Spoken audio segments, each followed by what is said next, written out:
One, two, three, four. Okay, Tracy, welcome to the podcast. It's so wonderful to have you on. And I'd love if you could just introduce yourself and tell us a little bit about what your passion is in terms of relationships and your work in general. That would be great. Yeah, thank you, Michael and Amy. It's such a privilege to be here. And as you know, I'm so passionate about this. So, I'm a relationship and personality psychologist, and I've been working in this space for 23 years. And I came across a tool called the Enneagram in the early days after becoming a psychologist, where this young man leant in the corner of my room, some nice young man, and said, "Do you want to go to an Enneagram meeting?" And I said, "Oh, I don't know," but he was really lovely and I was single. So we went. And then, fast track 20 years, I've been studying that for 20 years, and we've been married now for 20 years as well. Mhm.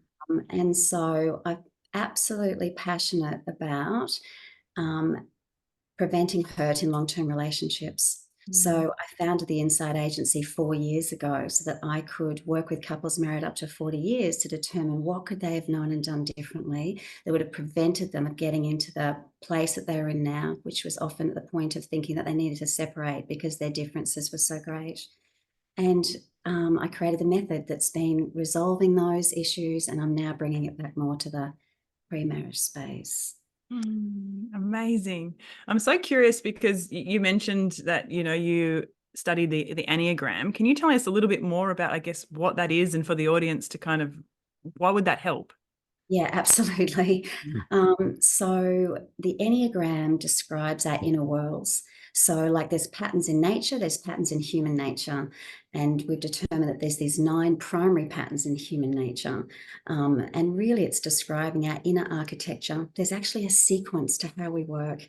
If you know somebody's beliefs, then you can predict where their attention in life will go. You can predict what's going to scare them. You can predict what they're going to avoid and what they're going to long for, what they're primarily going to need, and then how they'll behave if their needs aren't met. Like, there's actually a sequencing to us. We make sense.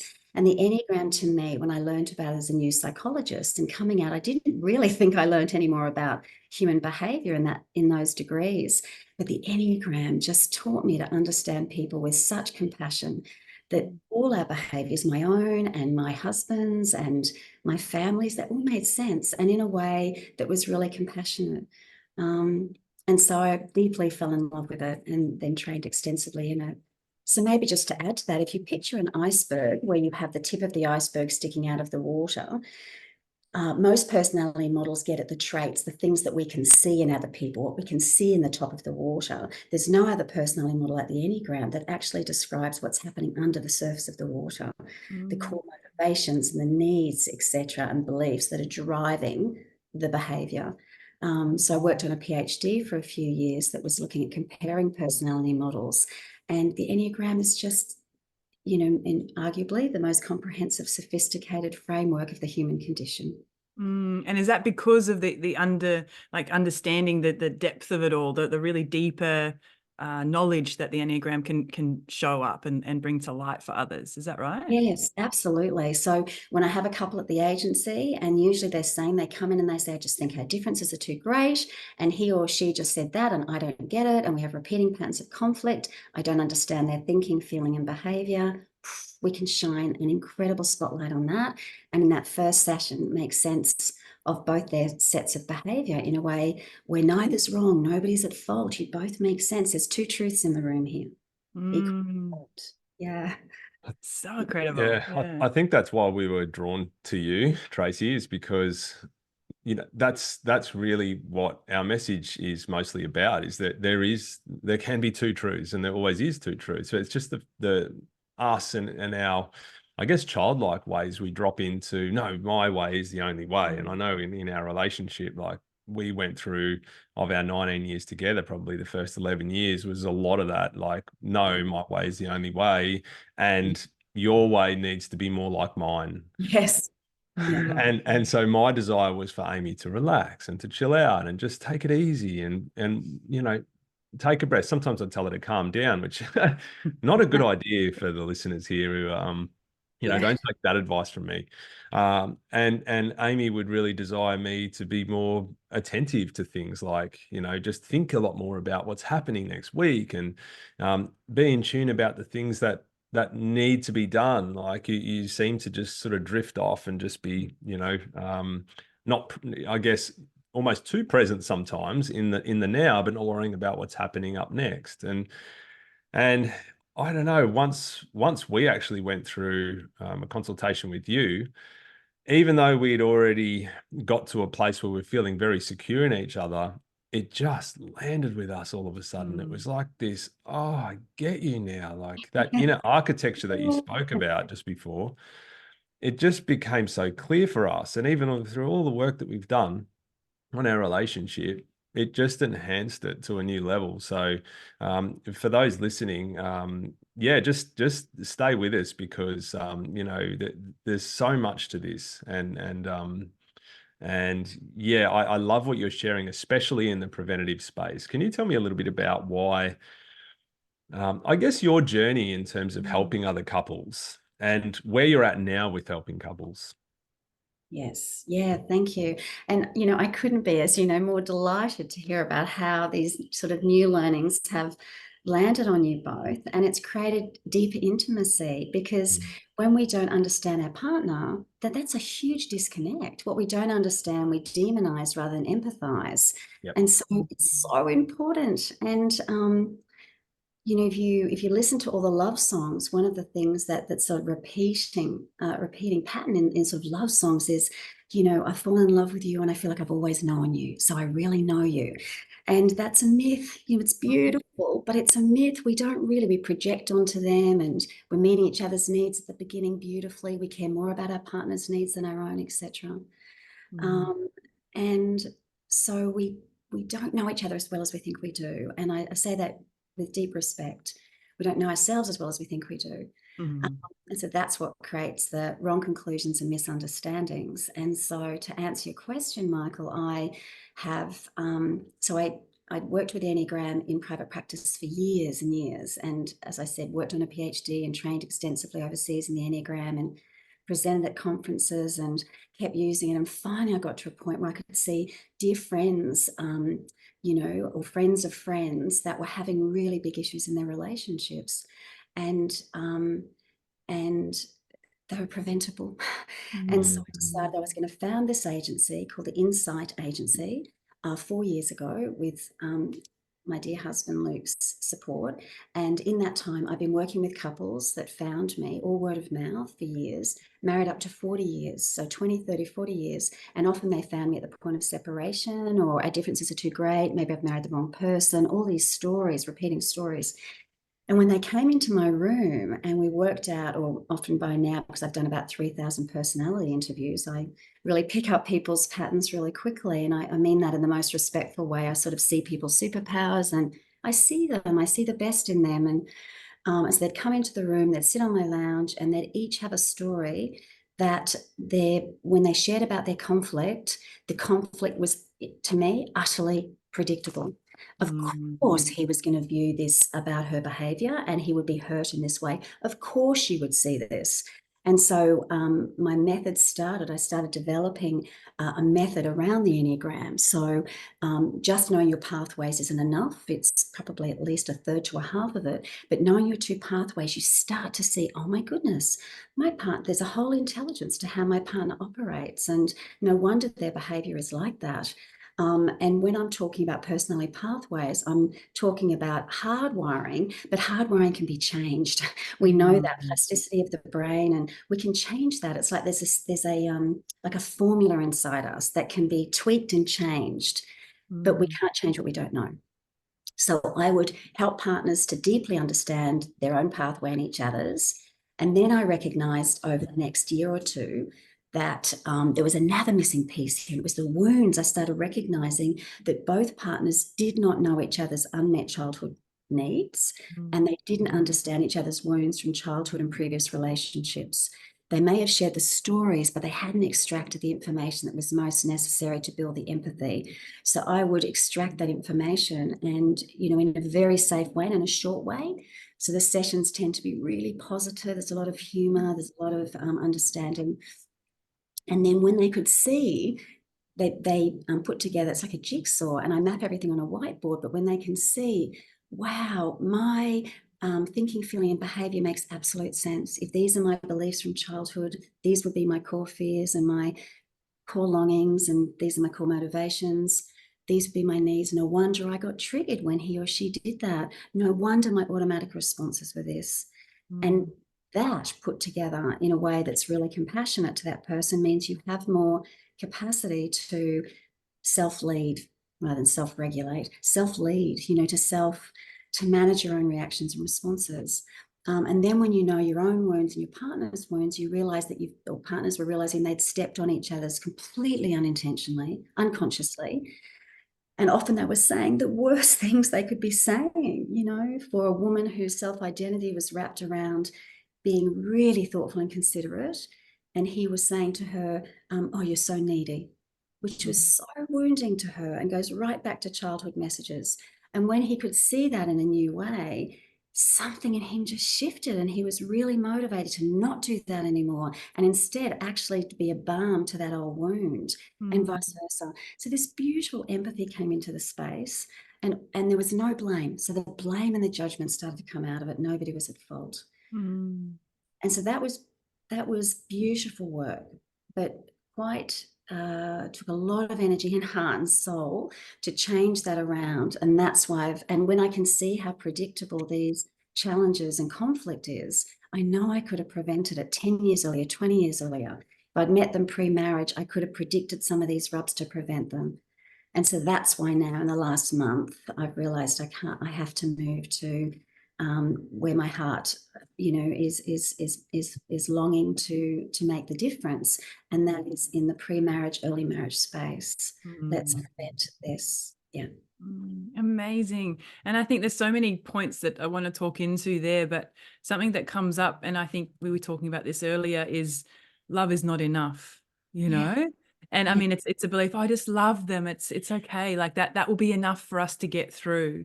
But obviously over years of being together, that love actually isn't enough. Can you share a little bit more about what that means to you and what you've seen in your work? Yes. Oh my goodness. Absolutely, Amy. So there is a relation, because I've worked in this space for so long, I have seen a common relationship trajectory towards demise. And it's, again, that's really predictable. And so, yes, in those early days, I always think of partnerships like an infinity sign, where one person's needs are in one side of the bubble and the other person's needs are in the other side of the bubble. And in the beginning, we just are all about our best selves are on display. We're being mirrored back the very best of us. So the very best of us is being mirrored back. Plus, we unconsciously get attracted, in Hendricks' work, we unconsciously get attracted to somebody who can meet the needs in us that were not met as in childhood. And they seem to meet those seamlessly without us having to have even identified them or asked for them. And so this mirroring is beautiful, and it's what we've longed for our whole lives. All of us just want to feel good enough or special in some way, and this partner makes us feel like that. And then life goes on and stress happens and other things come in, and all of a sudden partners are going back to their own needs, and they're more conscious about their own needs, and their eyes and hearts get taken off their partner's needs, and then they start to blame each other for not meeting each other's needs. And then you're in deep water. And then when you start to blame your partner for not meeting the needs in you that you have, but you haven't even really actually identified what the needs are, nor shared them. And our partners are not mind readers, but we think they are. we will then have particular expectations of their behavior, which is unrealistic without actually having shared what we need. And then we start to make wrong conclusions and misassumptions about their behavior. So I've asked him to make me a cup of tea, and he hasn't done it for a month now, even though I've reminded him 5, he just doesn't care. The minute that your mind thinks my partner doesn't care, or my partner is selfish, or some label, we start looking for more information about that, and we'll find confirming evidence, and we will not see the other disconfirming evidence. And then you're on a trajectory to a really slippery slope. and misreading each other. You are not holding on to the best of each other when the worst is on display. You're not understanding you have an ego and a shadow.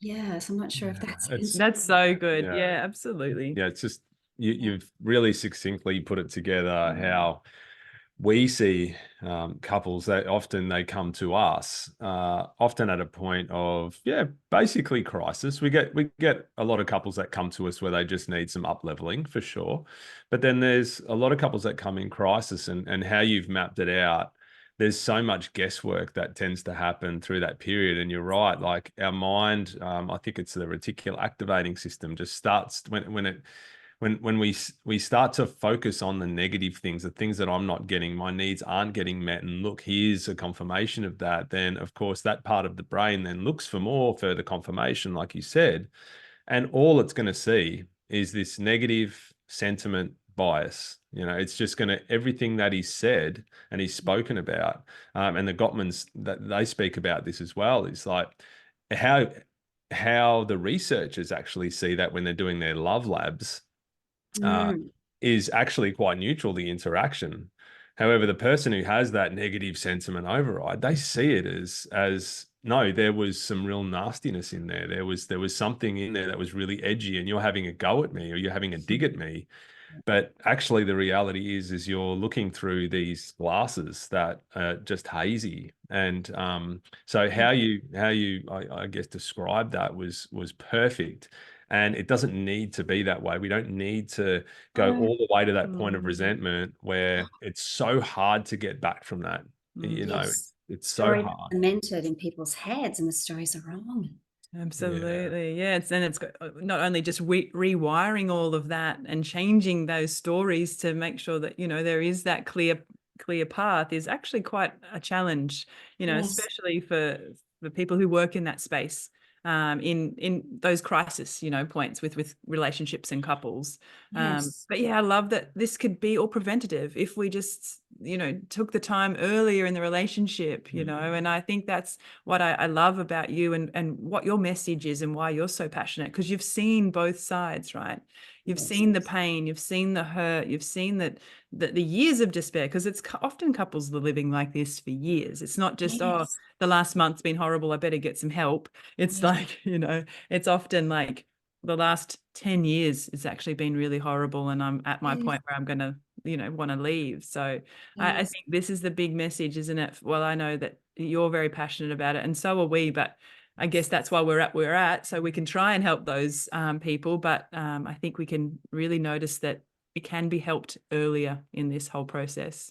Absolutely. And my message is it must be, because 10 years of pain is unacceptable. The pain is incredible. And it's like what I refer to as an attachment paradox. So the person that we stood with in the church, or maybe not in a church, or what have you, we just made that long-term commitment to them, was the person who was going to be our person for forever, who was our safe place, who would be our home, who we would turn to in times of hurt. And if that is the person then that now we see as the source of our hurt, that's an attachment paradox. Like, as adults, we still need to have attachments. That is one of the most painful things that we can feel. It's an attachment trauma, and people can be in that place for a decade. It impacts their work. It hugely impacts their children and their families. I just think and when I say unacceptable, please know there's never a judgment of the couples. They are absolutely doing the best they can, but they need scaffolding and they need intervention, and in a particular way. Yeah, it's alarming, the statistics, isn't it? And I know you mentioned some statistics to us in your email when you were probably really passionate about conveying this message to us. I remember there was 50%. Can you tell me a little bit about this? Because I'd like to. First, second, third marriages, all those sorts of things. Yeah. So interesting. Yeah. Many people don't know this, but so we make this commitment to love somebody for forever, and we truly want that. Like, in our heart of hearts, we want that, and we say, "I will love you till death do us part." But there's no sense of how we're going to do that. And so what happens is partners, the average in Australia is partners married about the age of 30, and then 50% of those marriages end in suffering. And then second marriages, 67% roughly end in suffering. And then third marriages, it's in the 70%. which is a very clear story here, that there is a huge social problem that we have that I'm very keen to address. And I believe that my method can address that. And, what I keep thinking is that, people will, these sorts of interventions have been required for a really long time. And there are some pre-marriage programs which are wonderful, and they get at the conscious aspects of partnership, so their expectations and values. And I think what I'm building on is the unconscious aspects. They're the things that I think will unravel a marriage. And so if the average cost of a wedding these days is around $40,000 to $50,000 for a wedding for one day, which is beautiful, for one day. And yet, if you marry around 30 and life expectancy is 83, that's 53 years. So you're paying $50,000 for one day. And then there's hasn't been intervention to invest in the next 23,000 days. About 20,000 days that you'll have together. Yep. So it's $50,000 in one day. And, we ensure, we invest in our health, we're preventative in what we eat, and we go to the gym, and we insure our homes, and we're concerned that maybe termites will get into our house, so we check that doesn't happen. Yep. The idea is if you were told you were buying a house and you knew that there was a 50% chance the house would burn down and be lit on fire, you would do something about that. You would insure it. And so this is what I'm just really wanting to change. This is the mindset we need to have around marriage as well. Yeah. And now there is a method, I think, humbly, that I really think that will protect love. Yeah. Right. Oh my goodness, like an insurance. I love that. Sorry. Yeah, it is. Yeah, you really have to look at it that way, because I think the bias is, and this is what happened to me and what happens, I'm sure, to most people, is that we think that we're going to be an exception to the rule. We're going to be different from the statistics, Yes. I think that happens when, like when I years and years ago, I thought I'll be different from the 90% of people who fail at trading stocks, for example. I'll be different because I've got a keen eye for this and I know how to do it. But it wasn't until I invested in, some research, some studies, some books, some, mentoring, and then my own downfalls, and learn from those, that I started to get a little bit better. But there's so many other areas in our life where we think that we're going to be different. And actually our connection is different to others. Yes. And then you have kids, and then you both move into career, and career at age of 30 is normally you're getting to that point where you're going to be earning the most amount of income, of your life around 30, 40 years old. So normally with that comes responsibility, and therefore stress and divide, and all of a sudden, you have these dynamics that you're playing with that you maybe didn't have when you invested that $50,000 in the marriage, right? Yes. And those points of stress will bring out more differences that you hadn't seen. And then partners think that the differences are the problem. They're not. The differences, the attraction, are what will grow us. And there's a higher purpose to every union. It's just knowing those differences early on and honoring them in a way that you can use them to heal each other and be helpful. And the trajectory you're describing, Michael, is exactly right. And we tend to think, but I've seen it, because I've obviously, I started working in the pre-marriage space, and, pastors from churches will often have, the last couple of years have seen my work and have sent people to me pre-marriage. And I'll hear these beautiful people in my room, and they'll say things like, I think we're pretty safe because this person is the right person for me, and they're a perfect person, and they're just wonderful. And they look at each other lovingly, and it's beautiful. And everybody thinks that. And then when they do the work with me, they will, it's often only just, 2 days or 4 long sessions. And they'll say to me, oh my goodness, we can see, I would have completely understood that behavior in his. And he and he, or she and she, and they will say the same. They'll say, we can absolutely see that this is future-proofed our love. We would have completely misunderstood each other and come to wrong conclusions. And we all feel like crying in the room because it's just so beautiful. It's so beautiful. Yeah. I'd love to kind of share a little bit about our experience with that, with the work that you shared with us, and what we kind of gained from doing the Enneagram and looking at our core needs that weren't met as a child. And I think Michael shared a post on this recently. I don't know if any of our audience follow us on our socials, but it was quite an in-depth post about how, yeah, we took time out as relationship couples. You know, we're still learning, we're still growing, and even in the healthy relationship that we're in, there's still areas that we're, you know, I guess learning more about each other and understanding on a deeper level. And it's that's what, beautiful humility, Amy, because you both are so grown and done so much work. But that's yeah. Thank you. Yeah. And that's what we kind of found after doing this session with you. You know, we spent 3 hours with you, which we were so grateful for. But what came out of that was just mind blowing, really. You know, like when you thought you already knew someone well enough, and it's just that like a whole nother layer came back again. It's just like, wow, I actually know you even more. Yeah, it's the why. Yeah. Why you've said don't worry about things. You Yeah. understand. Yeah, it does. It relates back to the little micro type interactions that you have with each other and how they contribute to maybe suffering and maybe bickering sometimes in the relationship. Whereas what this has done for us is it's helped us to kind of really just see with lightness and not necessarily humor, but kind of almost a little bit of, you know, humor about, oh yeah, I see that in you now. Like, you know, yeah, hey, that's cool. I'll do that for you, you know, because I know that it serves me if I help you with that and support you. And of course we are one, you know, collective entity. Basically our relationship is a separate entity. So so it is investing in the relationship. But yeah, Tracy, I wanted to see if you could really briefly maybe just speak about because Amy's a 6 and I'm a 7 pathway, and I wonder whether you could briefly run down just what that is, and maybe why, maybe why that was important for us to kind of pull apart. Yeah, absolutely. And so, you know, I think you'd shared that there'd been a very small repeating sort of rub, but that you were managing. But now it just brought clarity to why that was happening, but in a way where nobody's right or wrong, of course. And so, you know, it's like I just get so excited about this. It's like there is like an inner formula to us. A compassionate formula. So when we know the core beliefs, so we are born with a temperament, we're not born a blank slate, we're born with a temperament.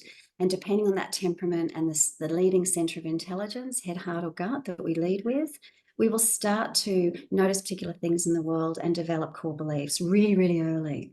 And so, Michael, for you, if someone has the 7 pathway, and of course the pathway is just one drive, it's your driving motivation, and around that you're completely unique, and so is Amy. So your conditioning and your culture all makes you a unique person.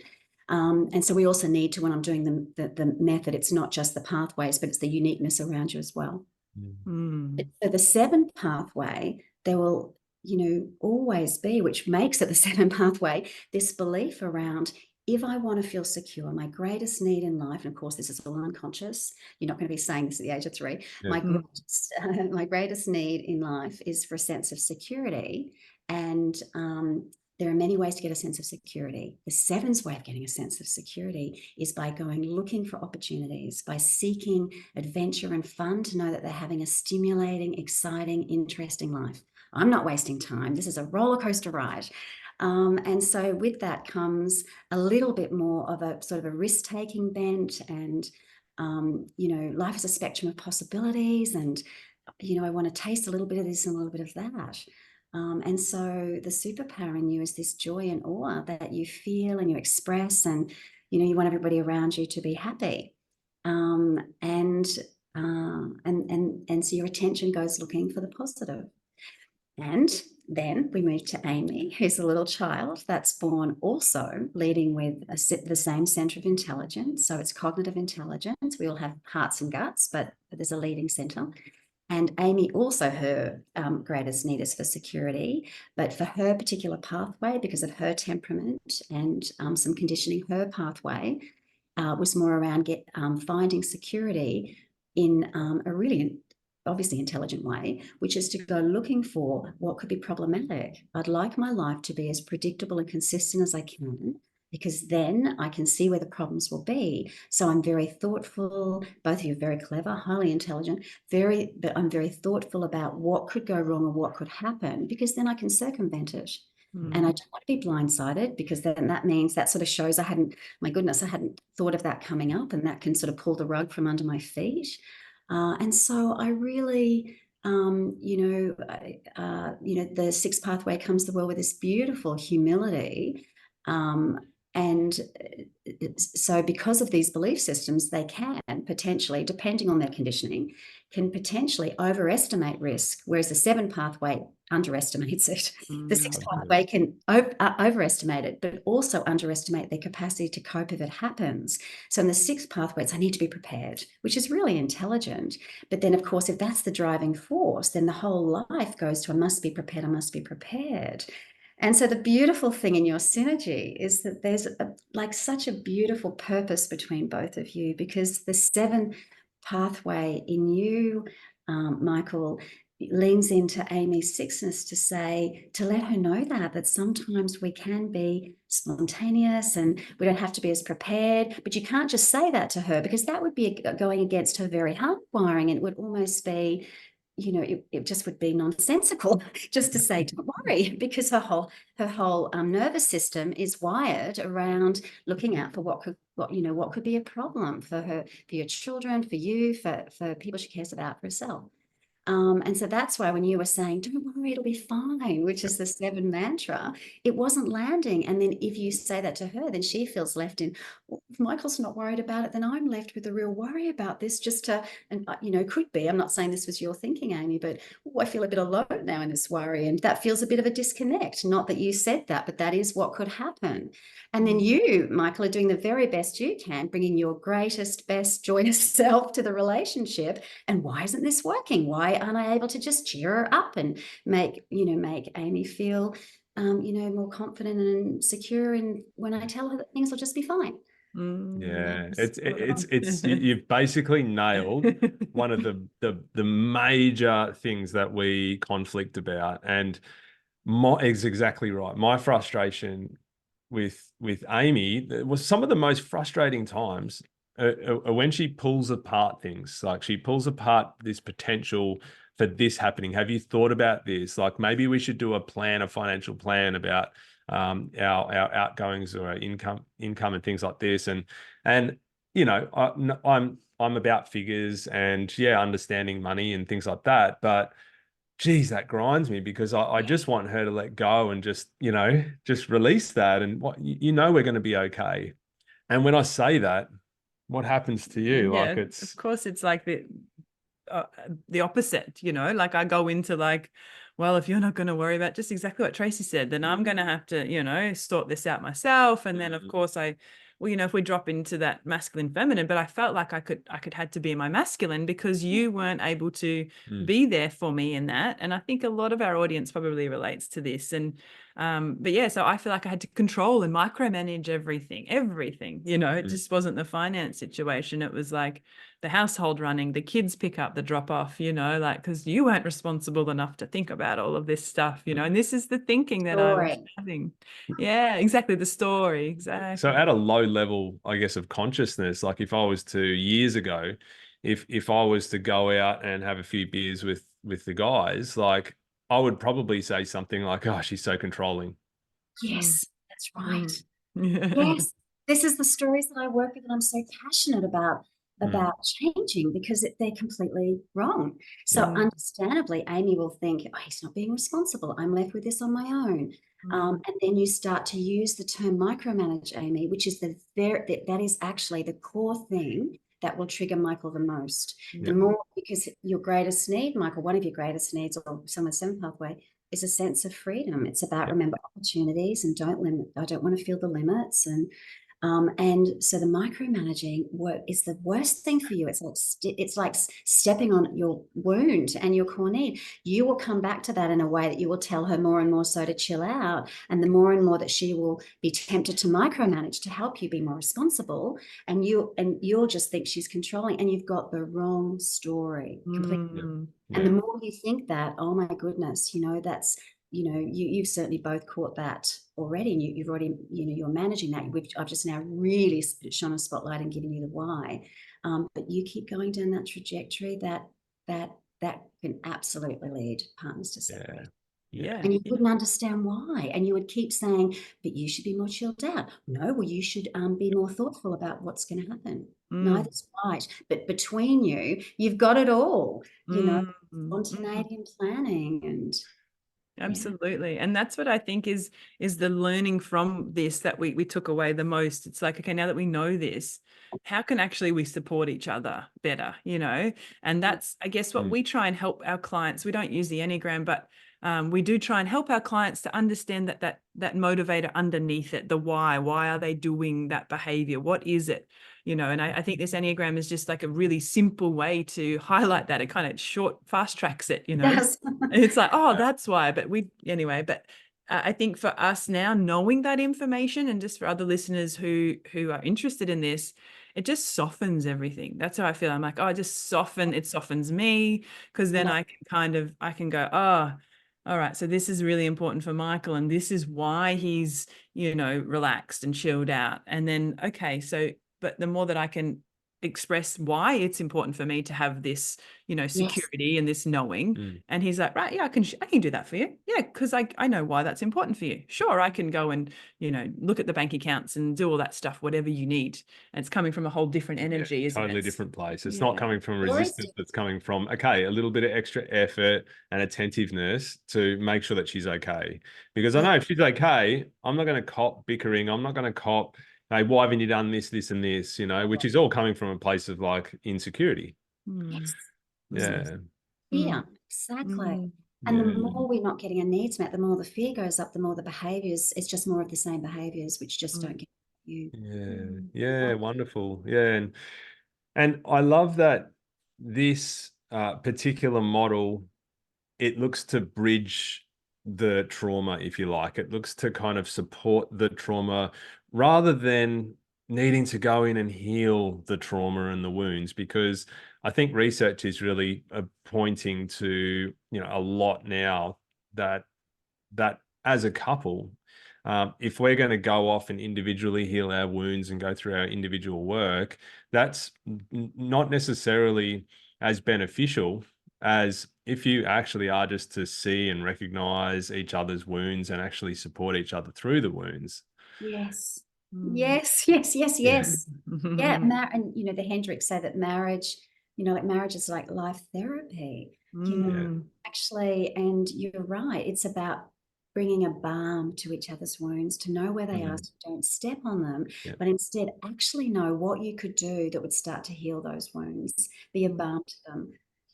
And so every time you go to the effort of saying to Amy, hey, let's check this worry out, and let's jump into the worst case scenario, and let's check this out, and gee, even if that happened, this is what we could do, something in Amy calms down and it's fine, and she gets more and more evidence that you both have this. And then behaviors change.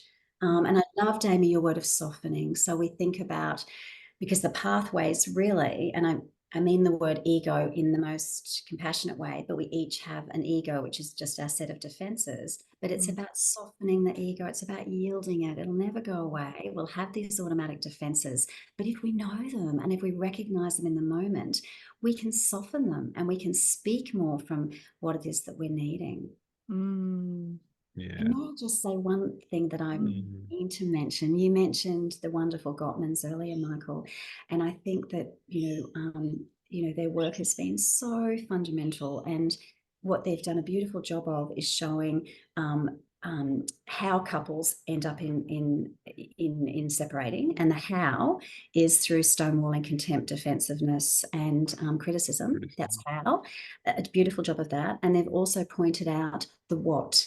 So the what they fight over, communications, finances, sex, etc., communication.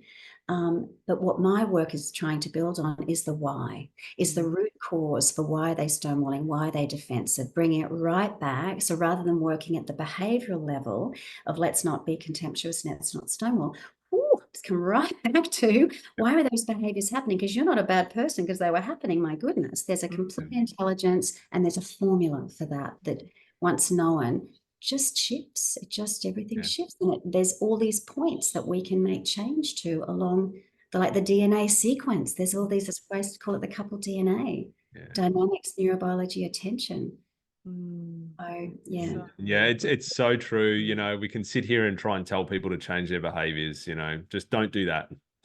But there's something driving that thing, you know. It's like an addiction, you know, it's like any kind of addiction. We could just tell someone to just stop smoking, but there's something that's happening underneath there that's causing that person to continually go back. They're finding something in that smoking that's giving them something that they don't feel that they have currently.